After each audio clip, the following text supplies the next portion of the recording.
Şu hepdäniň başyndan bäri Mara şäheriniň jemaat hojulugy müdürligi şäherde arasaçylyk işlerini güýçlendirdi. Arasaçylyk işçilerinden ýerden saat 6-dan agşam saat 7-çenli işlemek talap edilýär. İşçiler 13 saat iş yükünden şikayet edýär. Bu barada Azatlyk radiosynyň habarçysy habar berýär. Onuň maglumatlaryna görä ozallar jemaat hojulugy müdürligine değişli arasaçylyk awtowlugy şäheriň ýollaryna her gündüňe bir sapar suw sepen bolsa, şeýle şäherleriň ýygylygy inni 2 gün bäri 3 heste ýokarlany. Inni her gün 3 gezek suw sepip ýoly suwlaýarlar. Şäheriň içindäki baglara suw berýärler. Ýol gyralarynaky agaçlaryň ýapraklaryny kakyp düşürýärler. Ýani odalaryň gyralarynaky betonlary baglaryň düýbüni aklaýarlar diýip Azatlyk radiosynyň habarçysy 30 oktýabrda Maradan habar berdi. Türkmenistanyň şäherlerine bayramçylyk seneleriniň öňü sürüsine ýa-da iň ýokary wezipeli hökümet resmiýetleriniň ýerleri edýän saparlarynyň öňýany arasaçylyk işleri güýçlendirilýär. Habarçynyň öwrünen maglumatlaryna görä Marada arasaçylygyň güýçlenmegi bilen şähere gödäwçiligiň gelmegine garaşlýar.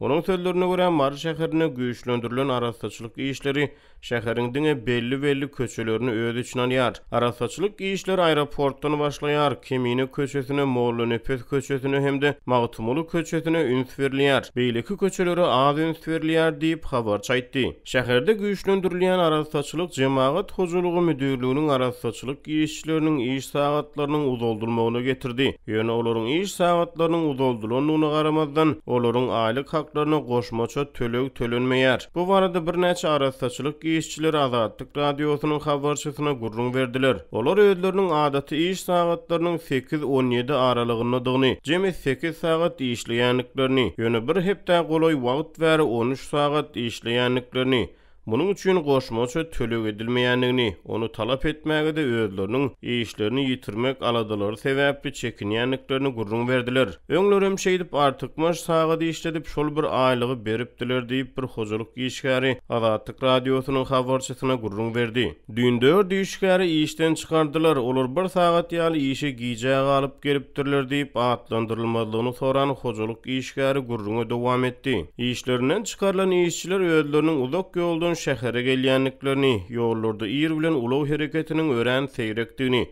taksi saklamagyň wagt alýanyny aýdyp öz ýagdaýlaryny düşündirmäge synaşypdyrlar. Olara siz işden boş diýip aýtdylar. Olar nämetsin ýüzlerini aşağı salyp işden çykaýmasalar, başga çykalgy ýok diýip hojuluk işgäri gurrun berdi. Hemde özleriniň iş gorawlylygynyň ýokdugyny, odaly işden çykarylan adamlaryň prokuratura eden arzalarynyň netije bermänini aýdyp şikayet etdi. Azatlyk radiosynyň habarçysynyň jemaat hojulugy müdürliginden öwrenen maglumatlaryna görä müdürlikde ulaw sürüjüsi Slesryada işçi kärlerini atlary ýöredilip işe gelmän aýlyk alýan adamlar bar. We olar habarçynyň öwrenen maglumatlaryna görä kanun goraýjy edaralaryna ýa-da häkimliklerde işleýän adamlara ýakynlykda tanalýar. Azatlyk radiosy bu maglumat boýunça Mara şäheriniň jemaat hojulugy müdürliginden hemde Marynyň şäher häkimliginden goşmaça maglumat alyp bilmedi. Azatlyk radiosynyň habarçysy bilen atlandyrylmalyk şertine gurrundaş bolan bir aýal hojulugy işgäri her işgäri ýer agdaryp gülekmek üçin